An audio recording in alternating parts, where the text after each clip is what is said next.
People are always thinking that something, that person may have been the cause of it all. And some people look down on people that have been married once, twice, three times. They wonder, what is it about you that you can't get it right? So she didn't want that to be a part of, the hindrance her in her quest for a husband. Jasmine didn't even want her age to be known. She wanted, I don't know, she just want she want the past to be the past and stay in the past. That is true. Now, she didn't want her age to be known, but I understand the part about the age, I guess, because Hosea was younger. I don't really understand why she was being so dishonest with Hosea about everything. To me, I feel like Jasmine had all the opportunity in the world to be honest about a lot of things, because she rededicated her life to church. She made promises to God, and she was pretty much keeping up with them. But I'm starting to come to love the woman that she's becoming, because once everything is unfolding, she does want to be honest, but she's still being deceitful. Now, she irritated me start the beginning because Hosea is like the perfect man. You don't find too many men that want to be celibate. And that was one reason why he said he loved her, because she accepted that and a lot of women didn't. Do you think it's hard for a woman to accept a man that wants to be celibate? No, Would you guys? I guess no, especially if they're trying to accomplish the same thing, if they're on the same page, or if both of them are feeling the same way. That's something that she wants to do until she finds the man that God has prepared for her, and he's feeling the same way. So since both of them are thinking the same and on the kind of the same path, I don't think it's hard for a woman to accept or believe that a man could be celibate. I wanted to go back to when you asked the question about Jasmine not wanting anyone to know about her past or her marriage or even her being as old as she is, because I think about when people find out that you've been married, and then they want to ask questions. Well, you've been married. How long did you stay married? Why did you get a divorce? How long had you been knowing the person before you got married? And so depending on the questions that they ask and your response, it tends to kind of put you in a place to say, well, I don't know, you might feel embarrassed after the questions. You might wonder, did I take time to get to know the person, or did I do something wrong? And I've, as far as age, I've had people to ask me, their first thing they'll say, well, do you have children? Yes. How old are you? And I say, tell them my age. Have you ever been married? No. Well, why haven't you been married? Do you want to get married? And so people seem to think that you should be married by a certain age. And if you're not married, then what is wrong? Or if you were married and divorced, then what is wrong? That there's something wrong. And that's how society looks at us now. And so I can kind of see why Jasmine hid some things. And even when it came to the point where marrying Jose is a man of God. And even though he would say he was celibate, and even though he had done things in the past, he was still a church man. So, he was going to kind of, I don't know if it's would have changed his thoughts or his desires that he had for her if he would have found out that she was married and how old she was. But I'm sure that came into play when she started, getting serious about him or even meeting him. So I can understand her being hesitant to share. And even when the opportunity arose for her to reveal some things, she still didn't tell him. So I can kind of see that. I think that she was whatever was convenient. Whatever she thought would work for him, she was gonna be that. It didn't have. I don't think she even cared about any questions. If she thought that would get her in good, then she would have been divorced. If she thought he wanted an older woman, she would have added 10 years to her age. Whatever it took, I think her whole identity, she was gonna create a lie to be what she thought he wanted. I don't think as far as how she really felt, I don't think she was too conniving and too strategic and careful to get what she wanted. I don't think she knew herself. You know, she was gonna be whatever age she thought he needed. I could be that age. I could be that woman. I could be, if he wanted if he had been divorced, she would have been divorced too. Although she was divorced, well, it wasn't. She was playing too many games, to even give her the credit, of the integrity you ladies possess. She didn't have it. She just didn't. I didn't see it. So I guess it could, it could go the way Leora said. It could go how I said, Doris said. We could, everybody could kind of have their own opinion of Jasmine and be correct. Right, because it's like she was a complex character. It's like you meet her, and when you first meet her, you realize that she is selfish. You realize that she's a very selfish woman, because even she's surrounded by love, because she has a compassionate sister that loves her, and everything is centered around the church. And Mae Francis is trying to talk about the church, because Mae Francis is, and I hate to call women bitter, because I don't believe in women being bitter, but I think a woman can have a bitter spirit because of things that she's been through. And I think once we as women start to characterize women as bitter, we put a label on them, and they often become what we say they are. So I would say Mae Francis was pretty much, she was bitter in spirit because her life did not turn out the way she wanted it to. And I think she saw that same sneaky and conniveness in Jasmine, because in a sense, Jasmine was one of those type of women. She set her eyes on something and she was going for it because she felt like she deserved it, even when she didn't. So there was complexity of her character.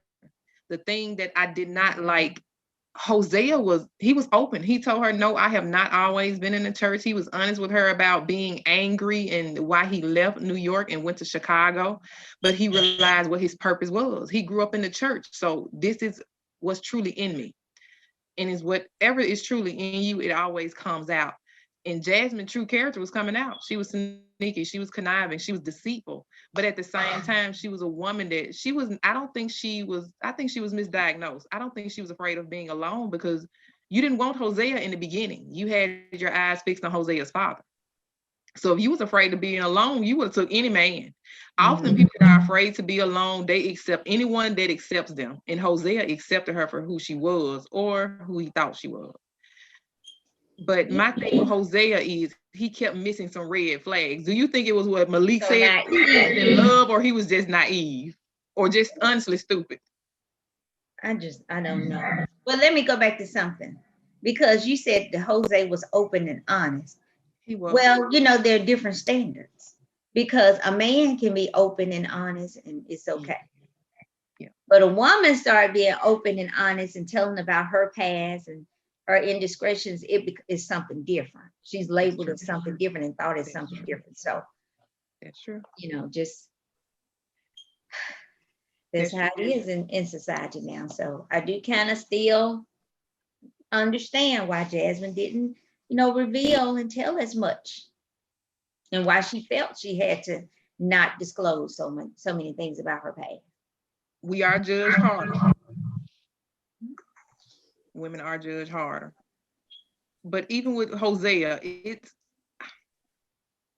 I don't know. I couldn't understand Hosea, because now we have found out that Jasmine was pregnant, but all the sneakiness, how she was acting toward him, I don't know, was Hosea just like naive or just stupid? Like Malik felt like regardless of whatever Jasmine said to him, he was going to accept it, but she had to be truthful up front. I don't know, what he was in love with the ideal of Jasmine, or was he just stupid? I'm just being honest, because it's like, any man knows. Now, Hosea is not a dumb man by anything. He's very successful. Everyone knows, we are all as women. You can't tell when you're pregnant within 2 weeks. And he made you, every time you read about him and all the situation, the close calls, he act like he can't figure anything out. Are you that dense?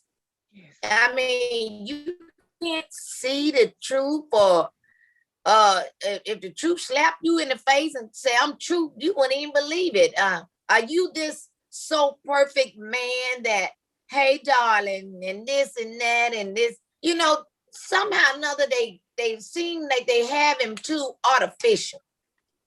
I mean, they have him too perfect. Right. Too perfect with no flaws, because see, we don't know what happened in his past. The only thing we know is where they pick up with him.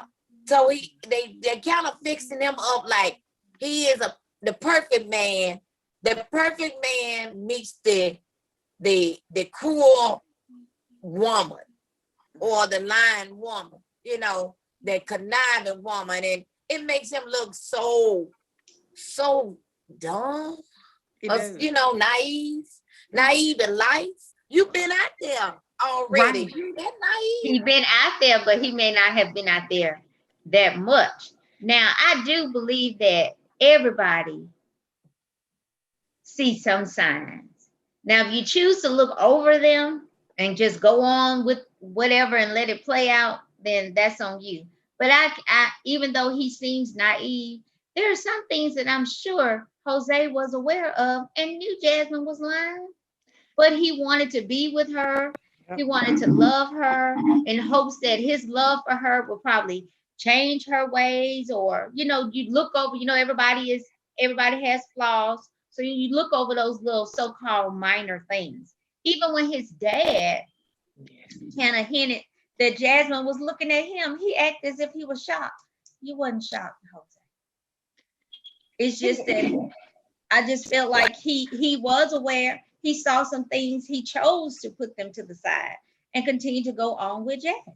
He just wanted Jasmine. From the first day on the plane, he wanted Jasmine. He wanted it. That's what I'm saying. I think she was his ideal woman. And the simple fact is, once she gave him that opportunity, is like no matter what she did, he was going to believe her. And she knew that because she saw how he looked at her. She knew he truly wanted her. And it came to a point, even when she had, you remember when Pastor Bush pulled her to the side saying, well, I can tell my son. And she was like, do you really want to tell your son? Because she pretty much knew, if you tell your son, I have your son turned against you, because this is how much he wants me. So that's the thing I didn't like about it. It was like she had that Delilah complex. Like how they said Delilah knew she had Samson in the Bible, and she wasn't even having sex with him, but that's why she wanted to have sex with him, even when he didn't want to, because she wanted to wrap him around her finger, but she didn't have to.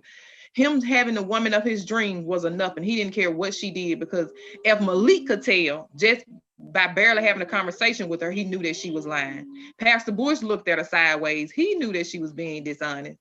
She wouldn't call her sister because she knew her sister would read it. And even Mae Francis was not even that close to her and already had picked up on that she was being deceitful. But it's like the man that now is formerly laying beside you every night, that he has pledged his life to, he believes whatever you say.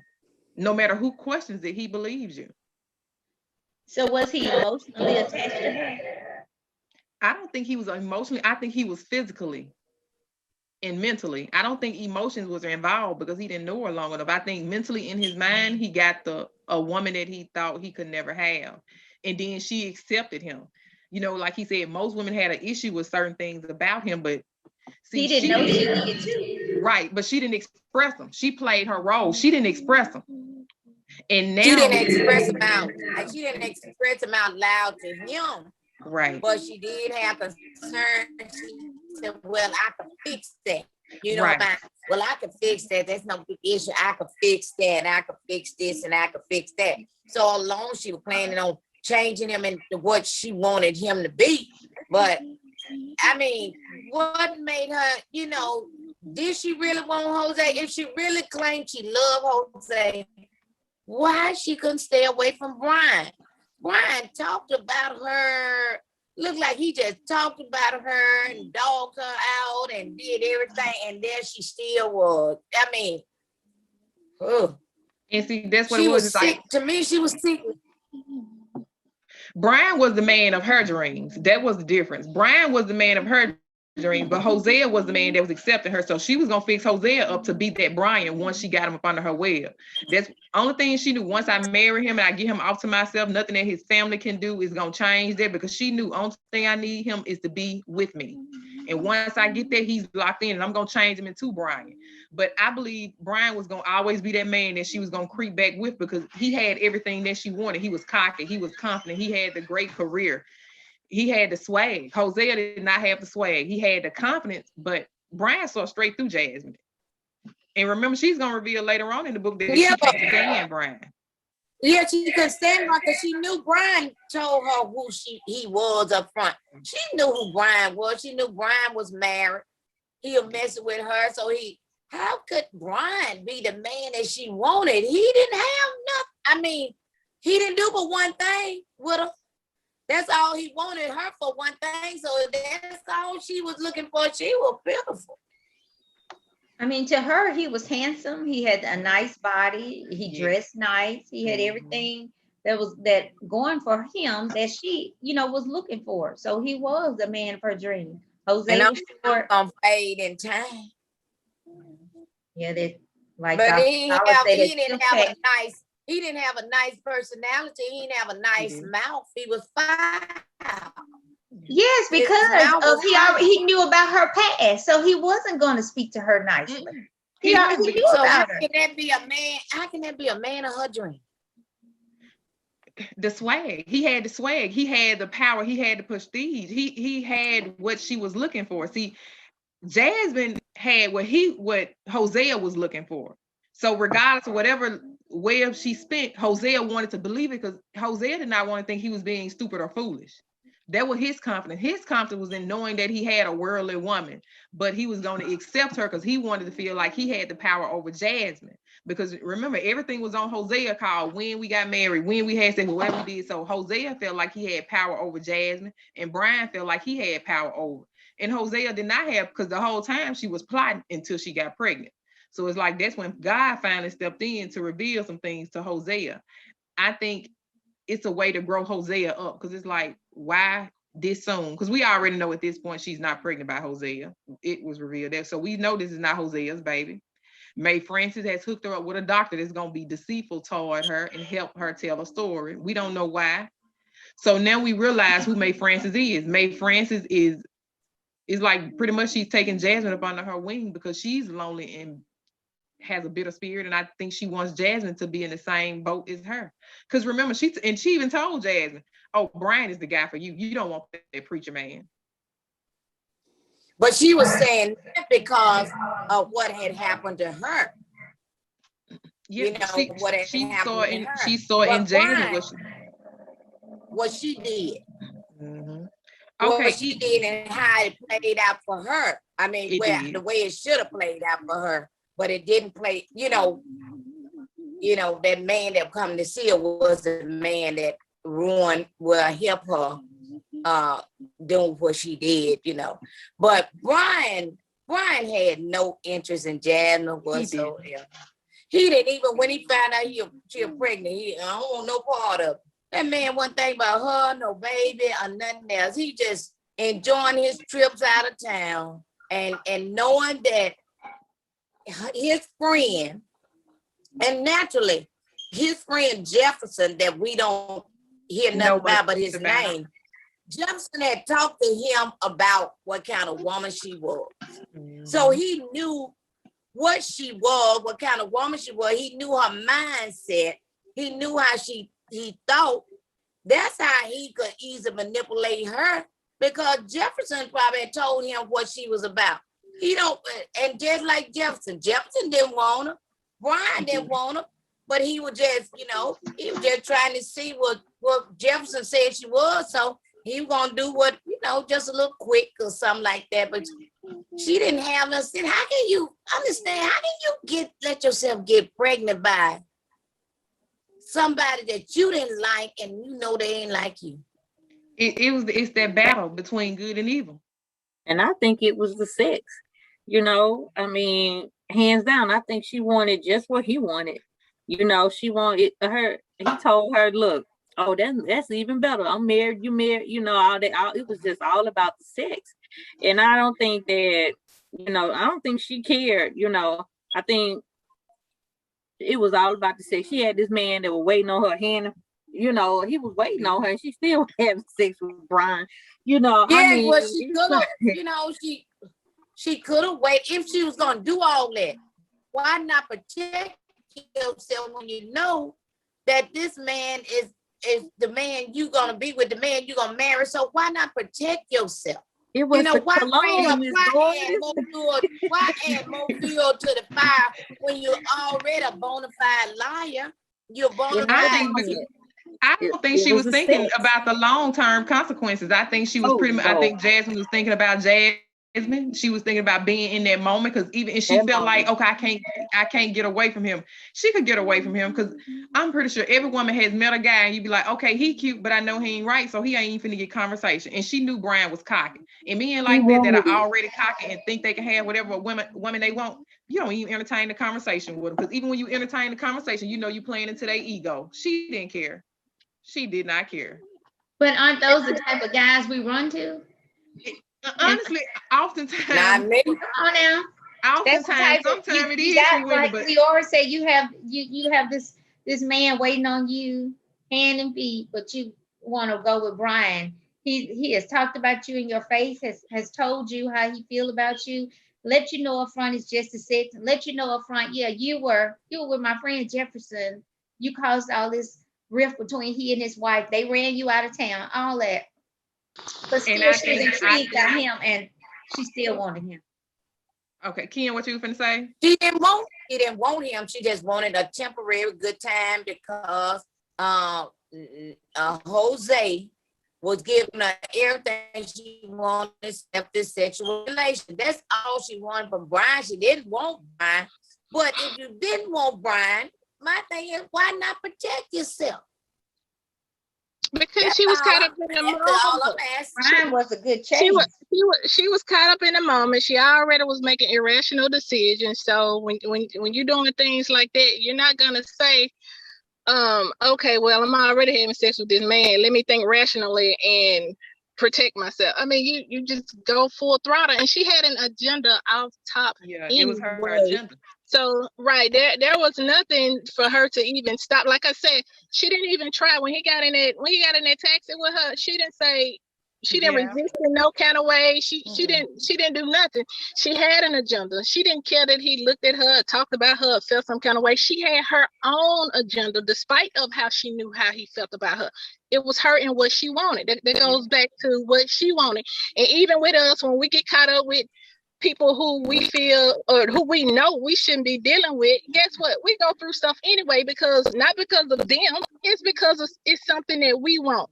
It's not that he had such a good game or such a good job or he had so much going on to the point where she couldn't resist him. She had her own agenda, and that goes back to her being selfish. That goes back to her disregarding the fact that she had a man who waited on her hand and feet, who would give her anything, was about to marry her, was gonna give her her dream. That meant nothing because she had her own agenda. She was selfish, and she didn't care nothing about nobody else. And there was more reason for her to protect herself. It ain't like they had sex in the bathroom, and it ain't like they had sex in the taxi cab. They were at her apartment. She had plenty of time to get herself situated. And he was just foolish, and ain't no excuse for her ignorance. It's not. She didn't want that wild. And she didn't want to tell Brian no, because if I tell him use a condom and he ain't got one, there's a chance that I may lose this opportunity with him. Because I don't even think it was about the sex, because Hosea wasn't having sex with her. It was about her own ego and power trip. And I think she had this complex of, I got to have what I want by any means necessary. So if I have to sleep with this man unprotected, I'm going to do it because now I'm getting to sleep with the great Brian Lewis. Brian probably dismissed me. Remember, he ignored me. He acted like he didn't see me, but now he want me. So I got a chance to prove to him, regardless of whatever you say, I slept with you anyway. Who is the great Brian? What did Brian? I mean, who was Brian? Brian wasn't no CEO or anything. What was Brian? He was a doctor. He had a doctor. He could have been a doctor of philosophy. They didn't say anything about a medical degree or nothing like that. They just said he had a doctor in front of his name. I don't remember him saying he was an MD or anything like that. It didn't, but remember his friend was a doctor as well that she cheated with. Remember, she wanted that friend, but he chose his wife over her. He had a doctor's degree. But Brian Lewis, I didn't see anything that he had. When he came to New York, his wife was the one that was there on a big business trip. So what did he have? I mean, he didn't have nothing. Nothing. I mean, the book didn't say he was a CEO of a multi-million-dollar company. He had a yacht. He had this. Brian Lewis ain't had nothing. But how many women have we seen kind of like that? Y'all know we didn't talk to different type of women, and you will see women that you meet on the job or in your careers or in church or anywhere, and they'll be so obsessed with this guy, and you'll be looking like, but you have a guy that wants you. But it's like people don't never want the people that truly want them. They always want something more. I think it's that greedy spirit. You know, like the Bible tells us, like, thou shalt not covet. We want what other people have. She wanted what she saw her friend walk away with. Her friend gets the fairy tale life. Remember, Brian dangled that in front of her face. Oh yeah, you know, they got the fairy tale life. So she, even though Hosea was offering her this fairy tale, he was not the type of man that she would desire. So she felt like, I'm gonna dress him up to be like his father or Brian Lewis. So to him, she was the perfect woman. It was always, yes, she was holding on to him. She loved him. So the only thing he saw was the pretend love that she gave him until she got pregnant. That's when she realized, I got something good. She realized she gonna wind up by herself. That's what she realized. She had the potential of winding up by herself, because Brian Lewis was going back home. I mean, he was just traveling there, coming to New York on occasion or something, and she was subject to lose it all, you know. But I think, and she just was a liar. I don't know. She just was a liar. She didn't know what she wanted, and still to the end, she still lied to the very end. I don't know what the continuation, if they're gonna have another series, but she still lied. Still lied. So I'm just wondering, are those lies gonna ever catch up with her? I think it is, because she's gonna live in misery, because you got to look at this man that has been everything to you that you always said you wanted, and no, you looking at a child that's not his. But then I'm wondering, when her birthday come, how she gonna change her birthday but she got anything like that? But you got to think about it. She got the man now. She got him. She got the ring. She got him. So it's like Hosea has got. He just got married, but still he could leave her again with all the lies, because really what she put him through with that baby was heartbreaking. But he asked her, "Is that wait? Are y'all going beyond?" No, we're not. But we stopping it. We gonna conclude it next week with the very ending. Okay, I wanted to make sure Sister Doris didn't go beyond the chat. Reveal it. I'm just saying, she's just a liar to me. She was just a schizo. She was reading up into that part. Malik as a man kept telling her, be honest. This man love you. He probably leave you right now, but he gonna come back. Because Malik realized he didn't want to say it, like, look, Hosea just stupid. Because if I came in and caught this lie in the beginning, Reverend Bush is a man you cannot fool. He know you being dishonest. He even asked her, was she married before? She found a way with that. Okay, EJ, since you are the only man on, can I question you? What is it about certain women that drives a man crazy, and he know that she awful for him? There are, well, in my experience, you're getting a chance to see in this book the two different types of men on very different scales. I don't really think there's an in-between man here. You have the simp. I know that term has become more of a joke and an insult, but at the end of the day, that's what this Jose fella sounds like. He is the simp. And then you have the high value. You have the alpha male. You have the alpha male that is this Brian fella, and you are seeing what happens when a man gives his this Jose guy sounds like that he is apparently he's a son of a reverend or something along those lines. And so it also sounds like he has been either through his upbringing or through his own decision practicing some type of celibacy or something before he was married. And then, you have this other guy, Brian. So Jose just wants to be loved it sounds like, and is willing to do anything that it takes. So much so that he's willing to look past, foolishly, of course. And to be honest, the definition of a simp is a man who is foolishly puts a woman and everything about her above his own needs. And he is foolishly willing to sacrifice his own life, his own love, his own livelihood, his own happiness, just because a girl says that she wants to be with him. But see, then here's the other thing though, because y'all talk about how this girl had an agenda. Well, her agenda was not going to work with Brian. I'm gonna tell you why. The one way that you, I mean, as a player, as someone who has a swag, as an alpha male, you will always dominate. Always. That's the mentality. And Brian was never gonna lose to I don't remember what y'all said this girl's name was. I don't read Jasmine. the book. Jasmine. Brian was never going to lose because someone asked a question earlier. Why is she going after Brian when you have this man who waits on you hand and foot? Well, I'll tell you why. Um, I'll tell you exactly why. Because he was not going to give her what she wanted. The one way you can control a woman, especially a headstrong woman, is just tell her no. You know why? Because women love going after the guy who doesn't want anything to do with them. For whatever reason, you see that all throughout, not just in life, but even in nature.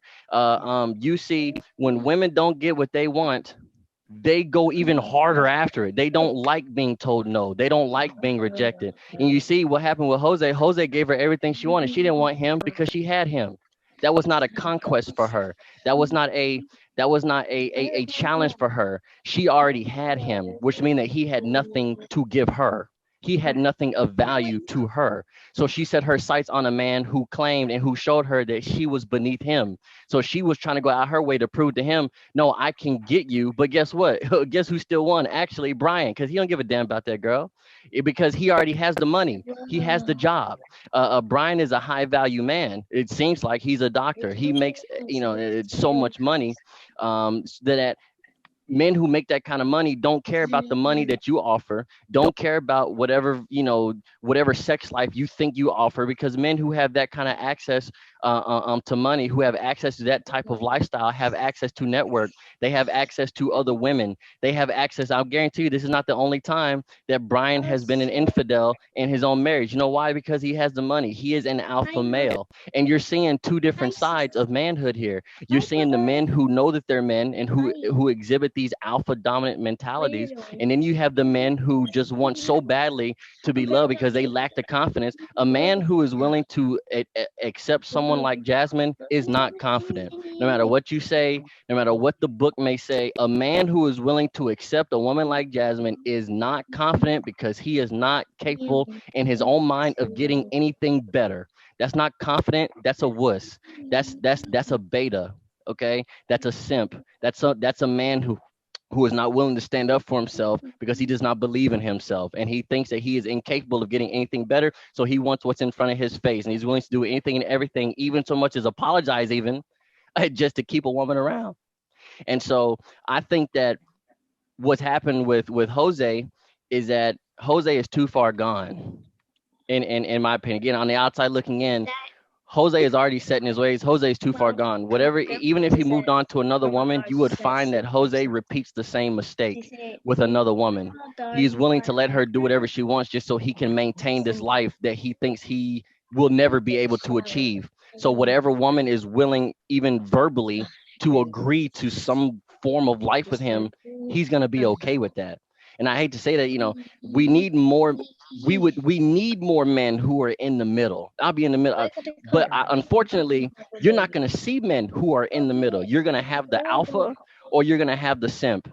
And a lot of times, one of the things that I feel like women, at least, I'm not being misogynistic here. I'm trying to be factual, but a lot of times, women forget to understand men control access to relationships.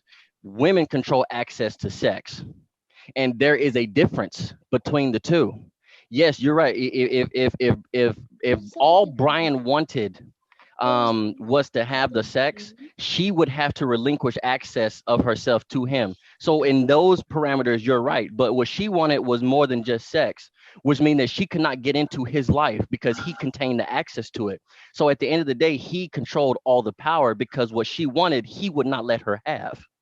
But then you see someone like Jose, who was not able to have the sex through his own choice or through his own, you see the various levels of importance to the to two different types of men, and you see a woman in the middle who is mistakenly convincing herself that she actually contains some level of power over both men, and that is just not true, because all she had was the sex, and that's it seemed to me what Jose wanted. Jose wanted his woman. I don't know what his motivations were, but a man who's gone without sex is gonna do some crazy things to get that sex, especially when he's right around the corner.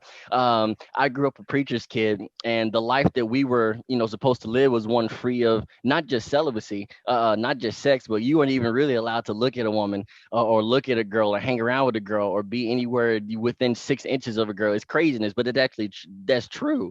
And so when you go to when I go to college, and when you go to college in these Bible communities, you see these kids who cannot wait to get married, and they will do whatever they got to do to maintain this relationship, whether it's good or bad, because all they're trying to do is relieve the sexual tension that their life had placed upon them.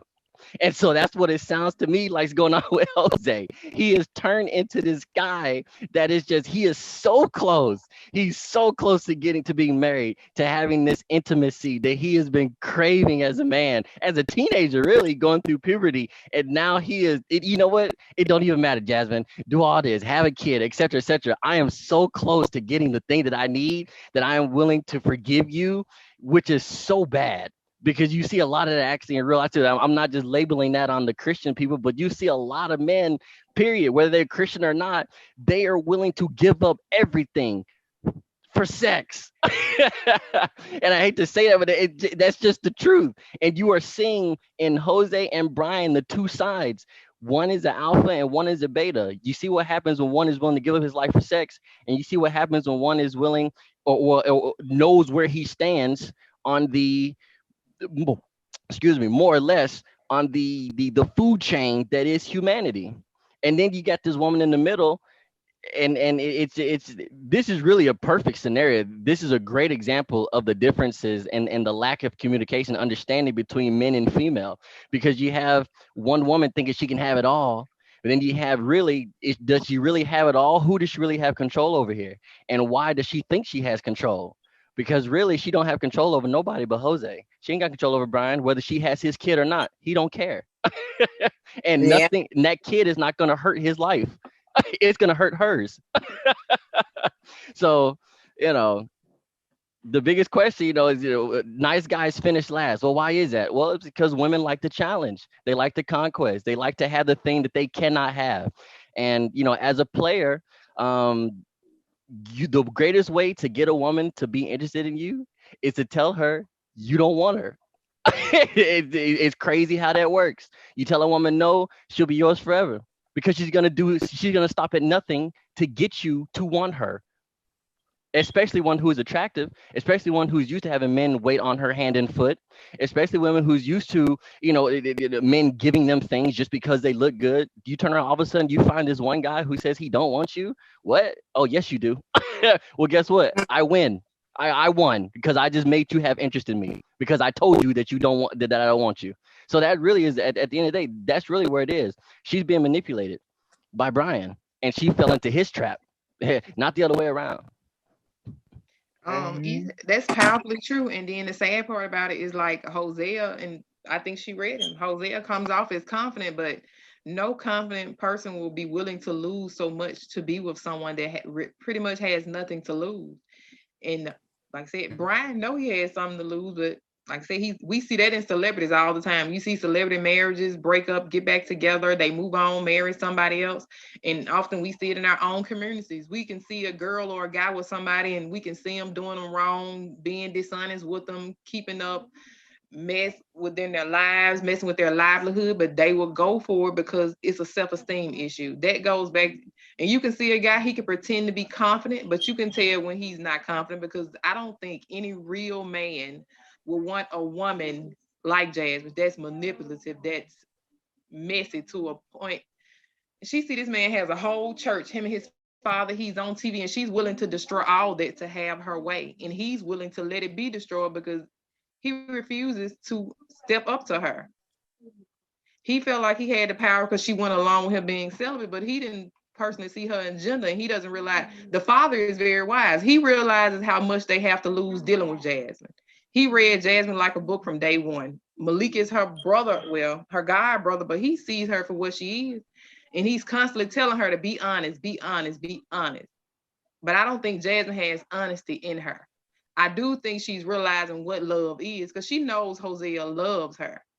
And that's why I said that comes to the point is like, what does love look like? What is love? Do we have a false perception of love? Do we actually fool ourselves as women and men when it comes to love? What is love? And you know, Jasmine had some psychological issues before she moved to New York. So, you know, she had problems. And she still had, and you can read throughout the book. Jasmine has problems. Jasmine can recognize. She can recognize something is totally wrong or something they subject to find out. Jasmine just cover it up any way she can. She, you know, she just lie whatever way she can, and she her head, she always in the thinking mode. Think, Jasmine. What you gonna do? What you gonna say? Think fast, you know. And I mean, she was, her character was just, I don't know. She was dumb, and to me, Jose was dumber. So do you think they ended up with, do you think he ended up with the type of woman he's supposed to? Because remember, he said he left other women because they wouldn't go along with what he wanted. And I think Jasmine played her role. And you find a lot of women like that, and they'll tell you like the woman is actually ruling that household. She's pretending like he's ruling it, but she's actually ruling everything because she has manipulated him into get exactly what she wanted. She got the wedding, she's having a baby, and she realized like, okay, I can't spin this baby around like it is, and he's willing to believe me. Has anyone ever seen a situation like that and you just wondered like, what is it? What is holding that person there? And it's like, if you have, it's like, what can you do? I know we said one day it's not our assignment, but remember, she put Mae Francis in the middle of it. She put Malik in it. Everyone is holding her secret. So it's like, what do you do when you're caught up in a situation like that?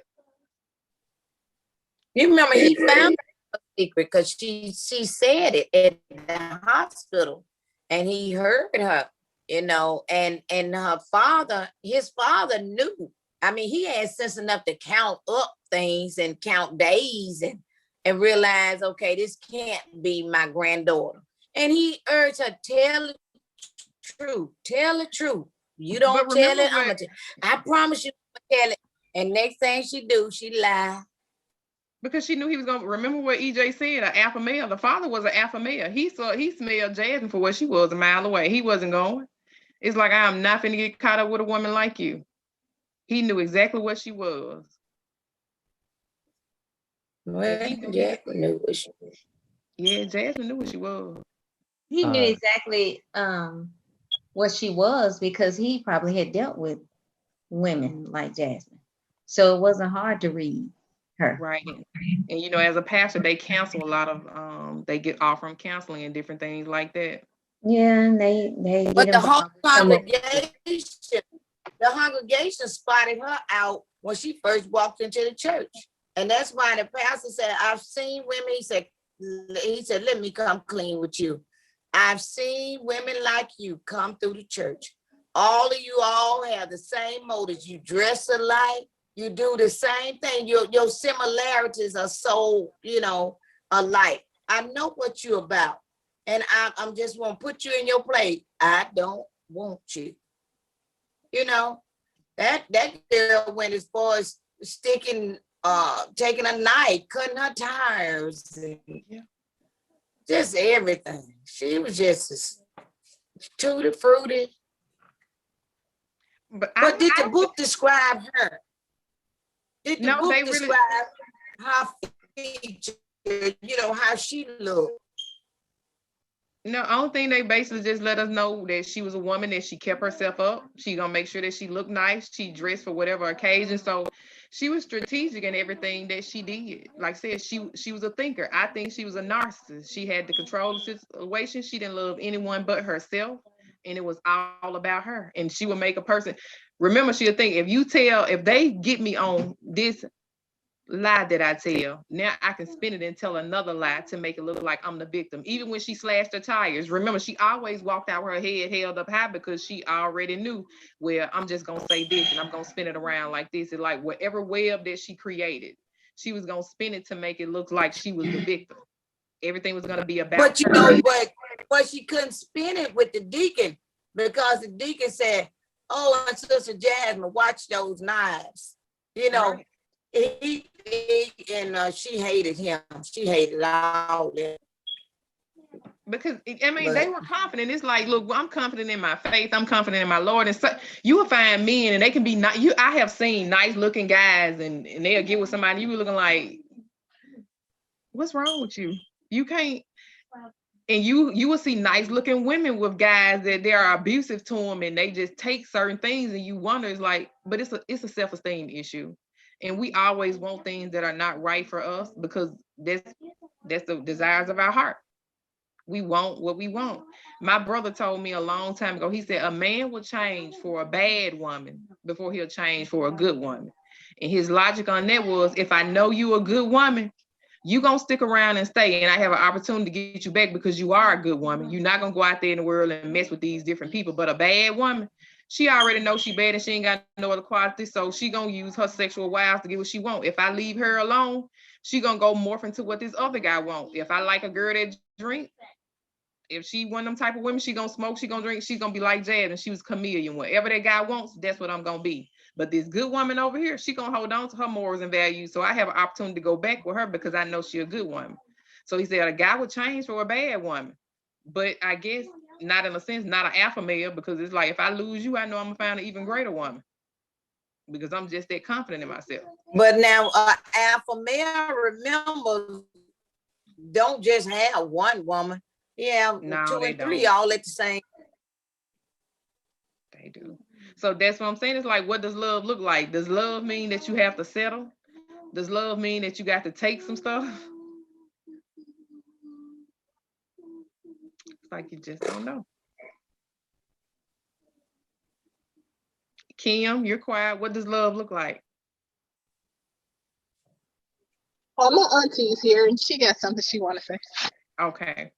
Love look just like me when I get up in the morning, look in the mirror and say, I love me. So I said to her, love is loving yourself. I think again, there is no cookie cutter definition for, what everybody had their own definition of love. Like we know people who feel like if somebody is not beating my butt and arguing and clowning and acting a fool, you don't love me. So to that person, that's what loves look like for them. So again, I don't think there is one cookie cutter definition. And like I said, the Bible do a great job with giving us that definition. But when you ask different people, everybody has a different love language. So I think that's one of those questions. What comes first, the chicken or the egg? There's no definite answer for that. You're not gonna just come up with an answer and say, hey, this is what love looks like. EJ, for you, what does love look like? I do agree with Kim in that I don't think that there is well, Webster's dictionary does have a definition, but I think that, I agree in the fact that it's not going to be the same for everybody. And, Kim does, make an excellent point. The Bible does give us not only, Jesus's definition of love, but also examples and parables and situations to look at. However, I will say this. I do believe that we as people, men, women, and everything in between, I think that we have an unrealistic expectation of what we deserve. I think that when we look for love and when we talk about love, that we look for someone to almost give us something that we think that we don't have. And so I think that you cannot love someone truly until you love yourself and are yourself. honest Yeah. with yourself. I think that there has to be some honesty. There has to be some true inward understanding of yourself before you can truly give yourself to someone else. Because love shows sacrifice. There's always going to be sacrifice with love. There's going to be compromise. No one is going to get perfection because we're not perfect people. I'll give an example. Years ago, I was dating this girl, and I was I was talking to my mom, and my mom brought up, like, EJ, like, whatever it is that you think you don't like about this girl, you'll go find somebody else, and there'll be something else about her. Maybe she'll get this thing right, but there'll be something else that you won't necessarily like. So you have to make a decision. You have to understand yourself. What is a deal breaker and what is just an annoyance? What's something you can get past? Because guess what, EJ, she got to deal with you too. And so a lot of times I think that we look at ourselves unrealistically. I think we look at ourselves and think that we are the perfect versions of ourselves and that we're expecting everyone else to just get on board with whatever we got, baggage and all, not understanding that the baggage is not for somebody else to deal with. That's not meant for you or for whoever the other individuals may be. But we look for someone who will take us as we are and then call that love. And this guy Jose has no self-esteem. And to answer your question you asked earlier, like, have you seen, or do you have you ever seen someone in situations like this and think, why are you there? I can tell you why. It's shame. Shame is why they're there, and shame is why they don't want to leave. Because the narcissism, when we think of narcissism, we think of someone who walks around with their head high, thinking that they the shit. But narcissism also goes to the person who just cannot admit that they're wrong. And so this guy Jose has a father who, as you stated earlier, he's an alpha male. Clearly Jose is not that. And so he is probably thinking, I have to prove to my dad or prove to the people around me that I made this decision and I'm not going to back down from it. Because to back down from it, to back away, to admit defeat is to appear soft. It's pride. And so you find these people, and I gave the example earlier, but of growing up in a very, very, very uptight Christian community. When you are surrounded by people who give this impression that they did everything right, they grew up, they followed the rules, they got the wife, they got the kid, and now here you come along and you found this girl, but oh no, she's not a good one. Well, now you don't want to be the one black sheep that just happened to do the wrong thing, when you have all the examples, quote unquote, all the perfect examples around you to avoid the scenario you're in. So you stay and you deal with it, and you convince yourself that you're doing the right thing, but it's all out of shame. You don't want to admit you're wrong. You don't want to have to deal with the fallout of being the one person that this supposedly happened to, not understanding that everyone makes mistakes. Jose was not the only person in his life and his community and his family that had found the wrong woman on the first try or second try, or how many tries it had been. And for him to say that, oh, I've turned down women before, I know that line because I used to do that as well. Not lying, but when you are growing up in a Christian environment and you have these morals and these values that you're supposed to hold on to, and you want to find another woman so that you remain equally yoked. I think we're familiar with that term. You don't want to be unequally yoked. The second you find something out about this other woman or this man who does not match or line up with what you have deemed and you have grown up to believe to be the one true way to live your life, you turn it down. So you say no.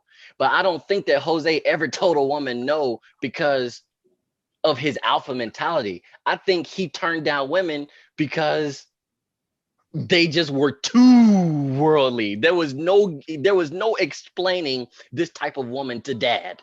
There's no explaining this type of woman to mom, or this type of woman, to my buddies and to my deacon, etc. But I can deal with Jasmine. This doing, okay, you know what? I've told way too many girls no. I'm gonna use this as if to make myself seem like I'm better. Oh, I could have had women, but I chose not to. He in his own way, he's trying to appeal to Jasmine by seeming like he's a desired man. But at the end of the day, it's his shame and not wanting to continue down this path. It's his shame and not wanting to admit defeat. It's his shame and not wanting to be the one kid. You're the pastor's kid. You're supposed to have it all together. You're the pastor's kid. You're supposed to know all the answers. You're the pastor's kid. You're supposed to find the right mate. You're the pastor's kid. You're supposed to be an example to all of us. Oh boy, He does not want to be the example. And so I think that is why you find people like him, and him specifically, who don't leave the situation they're in. Not that they're not aware of it, they just don't want to deal with the fallout of the shame that goes along with admitting defeat.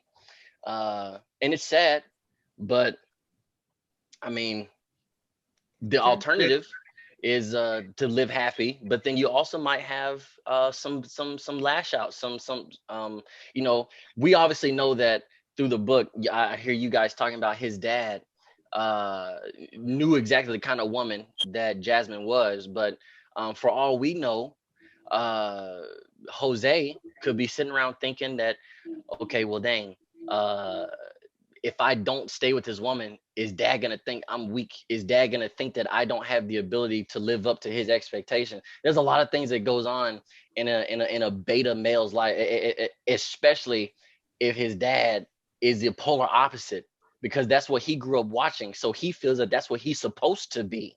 Again, I think it's all shame. I think it's shame based, and because he does not love himself the way he should, there's nothing wrong with being beta. There's nothing wrong with being a soft man, with being a man who has a soft heart, and who is capable of looking past someone's wrongs, and who's capable of looking past somebody's fallacies. There's nothing wrong with that. But in society, we have made that taboo. You're supposed to be an alpha. You're supposed to know what you want. You're supposed to be the top dog. You're supposed to have your life together. And if you're a man and you don't have these things, well, you're not really a man. And so now you got poor Jose caught in this weird trap of his own mind, but he can't truly love Jasmine because he don't love himself.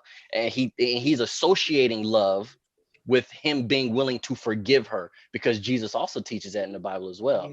Misconstrued information, misinterpretation of the Bible, it happens all the time, and we convince ourselves that, well, this is the right thing, this is love, because I'm willing to forgive, because that's what Jesus said.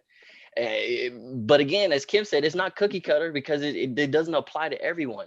But I think you can't truly love somebody unless you know yourself and you love yourself. Can you wake up in the morning and look yourself in the eye, knowing all the things you've done, knowing all your own insecurities, knowing all your own fallacies, and say, you know what, these are things of myself that I can work on, but I'm not going to live my life in doubt of my own person. I'm not going to live my life hating on myself and looking for someone else to love me for me. I think that's where you're really going to find those marriages where, you know, we all have, or we all probably know of those people who've been married 40, 50, 60, 70 years, they die together.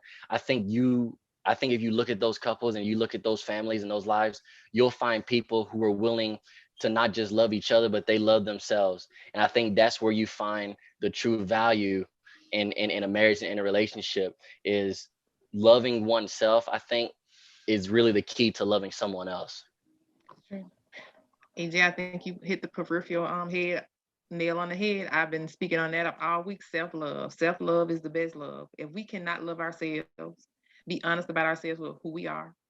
And if we always make an excuse saying I'm soft-hearted or kind-hearted, no, it's come to a point where you have to love yourself enough, because being soft-hearted and kind-hearted can also lead to destruction. So whoever's watching tonight, I hope that helped them in some way, shape, or form, and that's the biggest thing. EJ, you didn't read the book, but you hit it on the head, because it's called a sin and a shame. And sometimes we are ashamed of our situationships. I'm not going to call them relationships, because sometimes we get in situations because we are hurt and that person was there for us.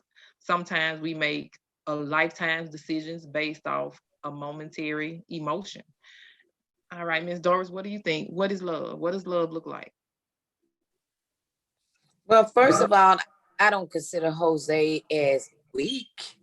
I think Jose that made a decision in his life the way he wanted to live. Jose probably lived all kind of ways, foul ways, and he probably decided that is not that's not the way that I want to live. I want to live my life this way, and you know, he just found a woman that he felt attracted to. She felt attracted to him as well later on, but she didn't, her idea was maybe different from his. She probably felt, she was looking for something, but she found it in him after all of that, and she didn't want to mess it up. I think Jose was a strong man. He knew what he wanted. We just knew more of her life. The book focused more on her indiscretion instead of his. Like I said, it gave you a scenario of two different people. One with sins and one that should have been ashamed for loving that particular one. And I know he felt he loved himself. The definition of what love, everybody, it's in your heart is what, it's no definition, because the website has to give a definition of love, like they give a definition of everything else. But when everybody, when you see everything, I just think about what Tina Turner said, what love got to do with anything? What love got to do with? A lot of people don't do things for love. They just, I don't know, whatever your definition is, whatever you feel is what you feel. I can't say you're not feeling love because you did do this, or you're not feeling love.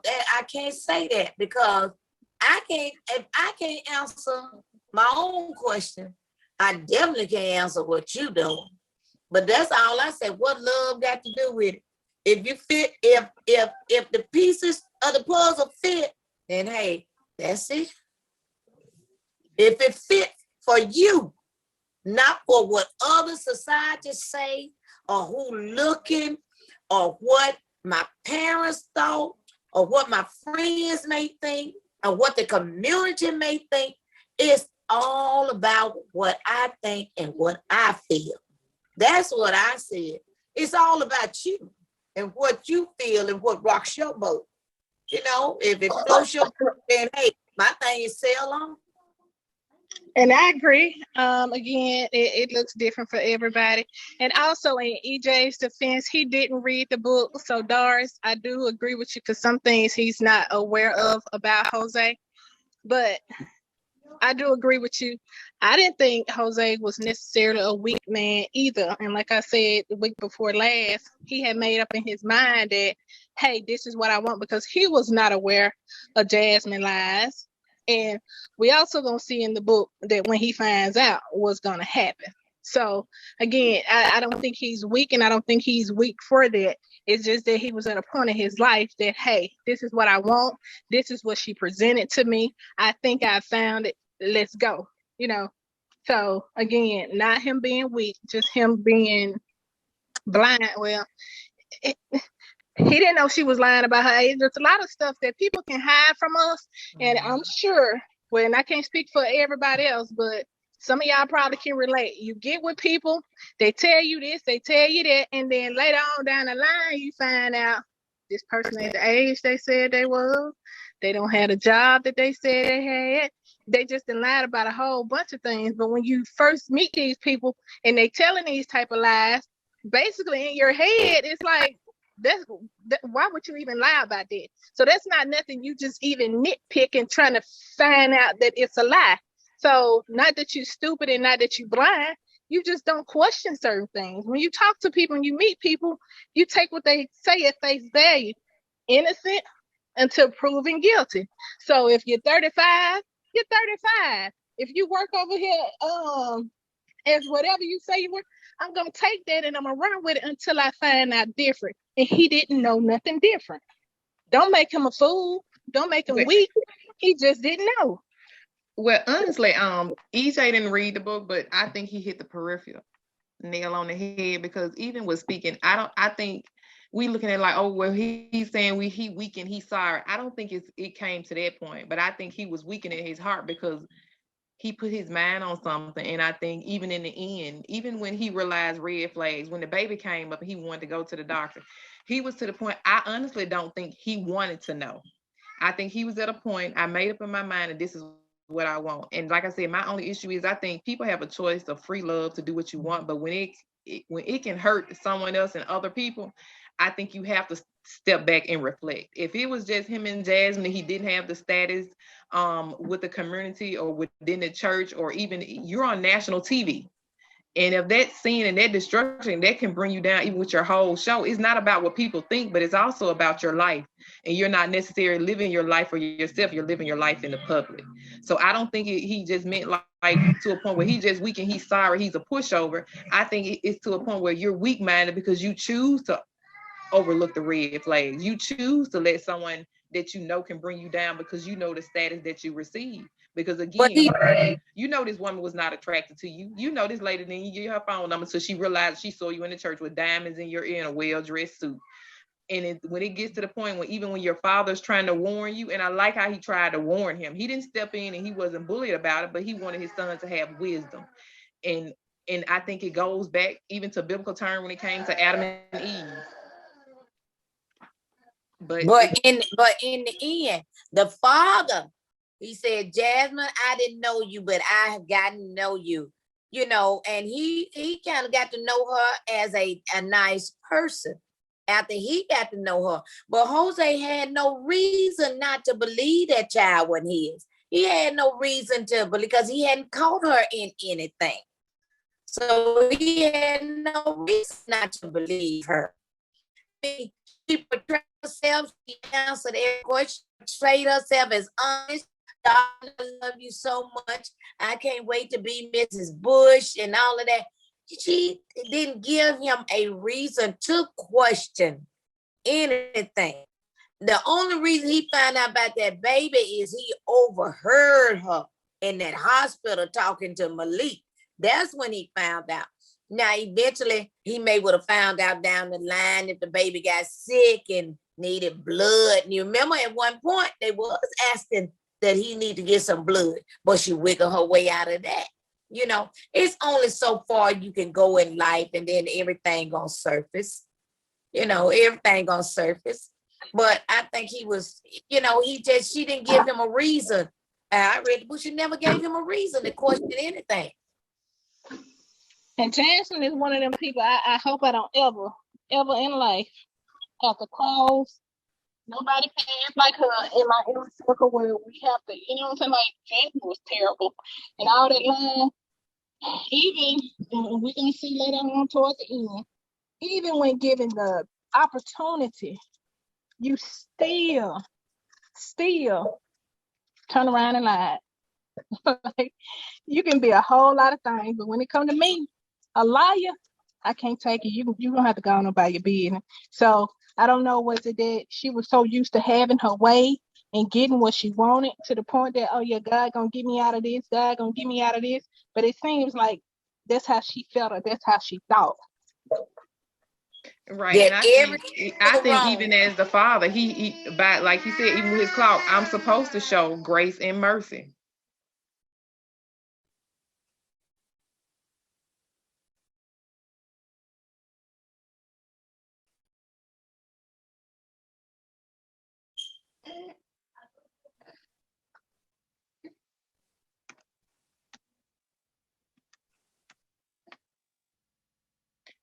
Well, all right, ladies, it is 7:30. Thank you everyone for logging on. We will continue the discussion next week. Thank you for all our viewers for watching. We are discussing A Sin and a Shame by Victoria Christopher Mary. We are speaking on the definition of love. We're dealing with lies, manipulation, and deceit. Thank you guys so much, and I'll see you all next week. Bye-bye. Have a great week. Good night. Thank you for watching. Good night.